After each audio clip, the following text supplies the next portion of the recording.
Most beginners never make it to $1,000 in print-on-demand sales because they are guessing instead of following a proven system.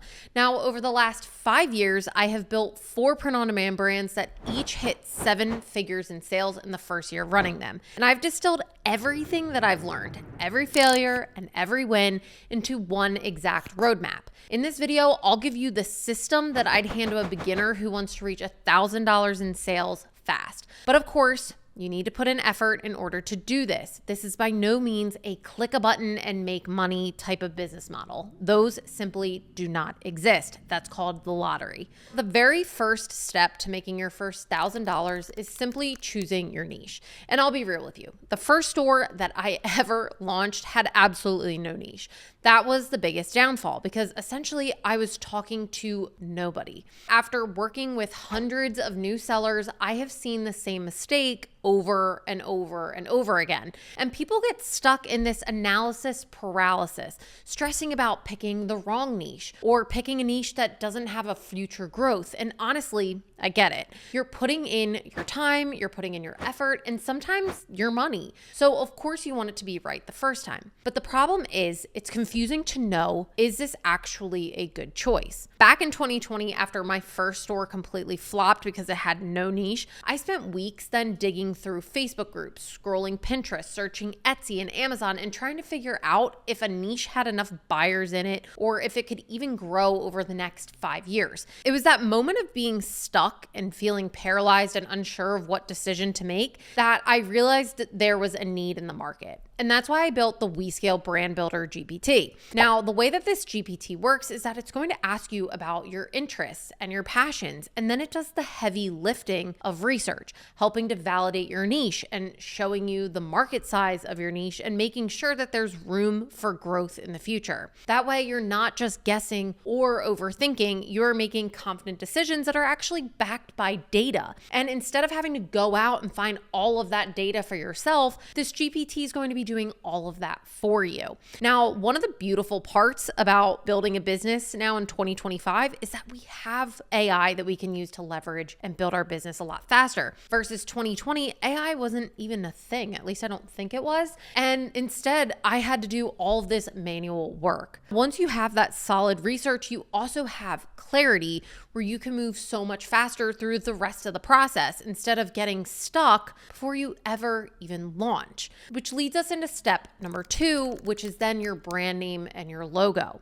Picking your brand name and generating a logo can be a little overwhelming. And this is the other area where I see a lot of beginners get stuck in this analysis paralysis. But here's the truth. None of these decisions are permanent, which I think is one of the biggest fears that people have when they are starting their brand and getting it off the ground and running, because it feels like every single choice that we are making is final, like the name that you pick, the logo that you design, that you are just simply stuck with that forever. But that is just simply not true. On my current brand, I actually changed the logo just last year, moving from a really simple design to something that I felt captured the vibe of the brand a lot better than the initial logo that I started out with. And it's not just me. Even big companies have gone through this and done the same thing. In fact, did you know that Amazon was originally called Cadabra, based off of like abracadabra? Amazon was supposed to be magic. Jeff Bezos only changed it after a lawyer misheard it as cadaver. Now, that could cause a lot of problems for someone who's trying to get a business off the ground. The last thing you want it connected with is cadaver.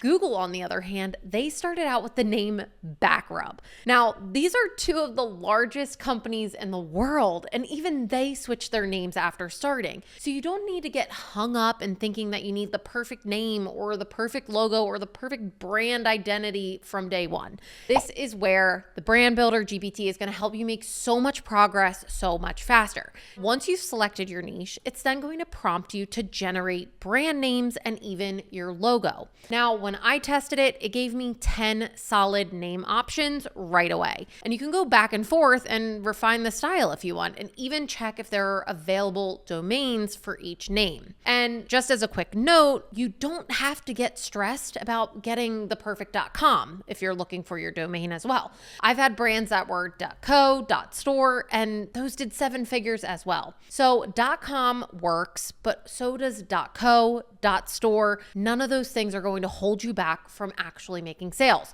The point here is simple. Don't let these small little decisions slow you down. Your goal is momentum, not perfection. Which leads us into step number 3, which is niche and demographic research. Now, we already kind of did a little bit of this when we were validating our niche, but it's important to go beyond that. This is where we go a little bit deeper than just kind of looking at the niche as a broad spectrum and actually start connecting with our buyers on an emotional level. Because here's the truth. People buy based off of emotion, not logic. But as business owners, we're kind of thinking logically about how we're going to get these sales. But in order to tap into that, we need to truly understand everything about our customers. Now, the problem here is that we will design with logic and we'll think, oh, people should like this without actually digging into what they feel. We really want to know what makes them laugh, what frustrates them, what are they proud of, what are they passionate about. And when your design starts to capture and speak to those emotions, it's not just going to attract attention, it's going to resonate with the buyer. And ultimately, they're going to want to actually buy from you because you're speaking directly to them. Now, honestly, this lesson took me years to learn. One of the biggest turning points was with our brand history tees. At first, we put out all kinds of designs. Some were serious history designs, some were funny, some were plain old boring. It was basically the Constitution just plastered on a shirt, but nothing really stuck until we tapped into this dark, sarcastic humor that we found out history buffs really love. The second that one of those designs went out, it truly clicked. We realized that we weren't just making shirts about history, but we had to be speaking the language in which history buffs spoke. And once we did that, that's when sales took off. Now, people came back over and over and over again because our designs felt like they were made exactly for them, because we were making these designs that were rooted in history. Like, you had to know history to get the shirt, but then there was that humorous type of twist to it that just completely resonated with the audience. And it wasn't until this store that I feel like it completely clicked for me. And that is the power of connecting with your buyer at such a deep level. And to help you shortcut this, we actually built the WeScale Audience Persona GPT. Now, this GPT is going to help you build out a clear profile of your ideal buyer, what they care about, what drives them, what do they laugh at, what annoys them, what frustrates them. That data not only makes your designs sharper, but it also helps later when we're running ads. Think about it this way. Your design should stop somebody from scrolling, and your ad copy should make them feel like it's speaking directly to them. So the design will help to stop them because it's going to catch their attention, but then the copy should speak directly to that buyer within that niche. And when both of them line up, that is when you get these breakthrough moments that are going to help push you to your first $1,000 in sales. Now, this leads us into step number 4, which is emotionally driven designs, because we need to actually get somebody to stop scrolling. We need to create designs that deeply connect with our customer. And I want to emphasize this because here's where a lot of people get confused with print on demand. They simply think we are selling t-shirts or mugs or stickers, but you're not really selling those products. People can buy them anywhere. You can go to Target, you can go to Walmart, you can go to Michael's, you can buy that stuff everywhere. But what you're actually selling is the design on your t-shirt or your mug or your sticker. And it's the emotion that that design creates. The product itself just happens to be the canvas for the art. And this is why design is the most important part of your business. When a customer sees your design, it should immediately resonate. It should make them laugh. It should make them feel proud. It should make them nod their head and think, this was designed for me. Now, it's that emotional connection that turns a design into a sale. In my journey, design was also the most tedious and expensive part of the entire process. I used to pay designers over $1,000 per month just to keep generating new artwork. But today, thanks to AI, you can do this yourself, faster, cheaper, and without needing any design skills. With something as simple as a $20 subscription, you can create 100 designs in simply a weekend. The longest part will literally be waiting the 30-some seconds for the AI to actually generate the image. Now, to make this part even easier for you as well, we built the WeScaled Graphic T-shirt GPT.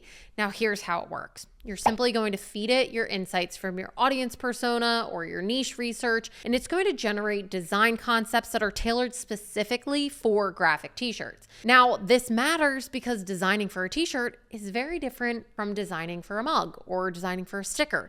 Each product has its own best practices, and this GPT is trained to focus on what works best for graphic t-shirts. The bottom line is this: you no longer need expensive designers or advanced design skills. What you need is a clear concept and the right tool to bring that concept to life. That's how you stand out and build designs that people don't just buy once, but they connect with on an emotional level and then come back time and time again to continue buying from you. Step number 5 of this whole process is then uploading your designs to Printify. Now, the reason that I'm talking about this particular step is because Printify is the sponsor of this video. But I only am talking about Printify because I recommend them personally, since I have been using them since the start of my print-on-demand journey in 2020. Every single one of my print-on-demand brands has been fulfilled through Printify, and here's why. Printify gives you control. You can pick your print provider, you can compare reviews, you can look at shipping times, quality, and choose what's best for your business. Most print-on-demand platforms don't give you that level of choice. Printify does because they simply act as a middleman. They connect you to all these other printers around the world. On top of that, no one beats their pricing. Profitability is everything, at least to me, in print on demand, and I'm assuming most of you.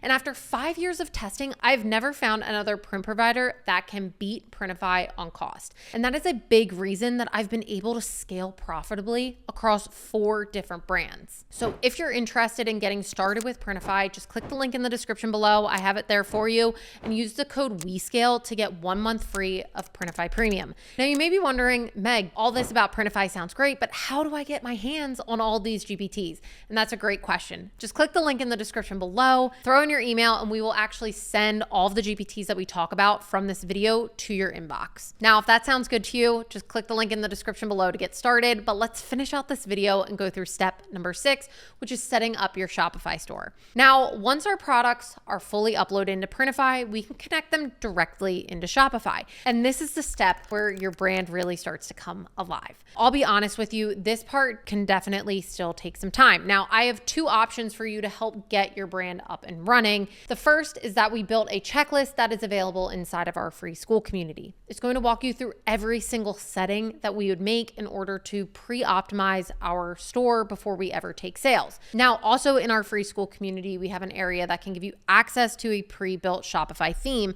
that already has most of these steps from the checklist done for you. You simply just need to plug in your brand name, your logo, your colors, and make any of those specific brand tweaks on that theme. Now, this will save you days of setup and time to help you launch faster. So if you want access to that, don't worry about it. We're going to send that over in the email with the GPTs from this video. So just click the link in the description below. Everything will get sent to your inbox. Step number 7 is launching your first ads. Now that we have our store up and live, everything's set and ready to go, the next step is traffic. We need to get people to that site. So we can start in a few different ways. The first being organic traffic. We can post on TikTok or Instagram, or you can create a YouTube channel like I have. But personally, I prefer paid ads because it's going to give us really fast data that we can make a lot of decisions off of. Now, here is how I set it up. I like to run catalog ads on Facebook right off the bat. They're going to automatically pull your products in from Shopify so that you don't have to manually build each individual ad for all the designs you've already created. I like to test in cycles. Now, these cycles are 3 to 4 days, typically Thursday through Sunday at $20 to $25 per day. On that Sunday, we're turning them off. So we're going to spend $100 over the course of 4 days, and then we are turning them off. That is enough to see which designs get clicks without completely blowing our budget. It completely kills me when I have people reach out saying that they've spent thousands on ads to get 2 or 3 sales. That should definitely not be happening happening. We don't need to spend thousands on Facebook ads to figure out the next best steps and the next best moves. We can do that from a pretty low budget that most people should be able to afford. Now, from there, you simply double down on what is working, what is driving the clicks. If a design is getting traction, we want to create more of that design style or tap into the reason behind why people are clicking it. Every single cycle is going to give us more data to make better decisions about our brand because we're going to do more with what is working and less of what isn't working. And that is what's going to get us to $1,000 in sales the fastest way possible. Don't get me wrong, marketing is a really deep topic. A lot of people have never run Facebook ads before, and I could honestly talk about it for another 4 hours just about our strategy. And that is why there's hours of training broken down inside of our completely free Shopify print on demand course. But here is the big takeaway about ads. Your first $1,000 in sales simply comes from speed. We need to get our products live. We need to test them with ads, and we need to let the market tell us what is working. And once we see those first wins, you just start to repeat the process and it really starts to click and make sense. So this is the easiest way to your first $1,000 with print on demand. We need to pick our niche, launch our brand name and logo, research our buyers, create designs that connect emotionally to those buyers, upload into Printify, set your Shopify store up, launch your first ads, and don't overthink it. Don't get stuck in perfection. Instead, use the tools that I'm giving you today, especially using AI, and move faster than ever before. Now, if you're interested in grabbing all the stuff that we talked about in this video, just click the link in the description below, throw in your email, we'll send it all to your inbox. Now, if you enjoyed this video and you're looking for more print-on-demand information like this, then please like and subscribe to my channel. It would absolutely mean the world to me. Other than that, guys, thanks for watching, and I'll see you in the next video.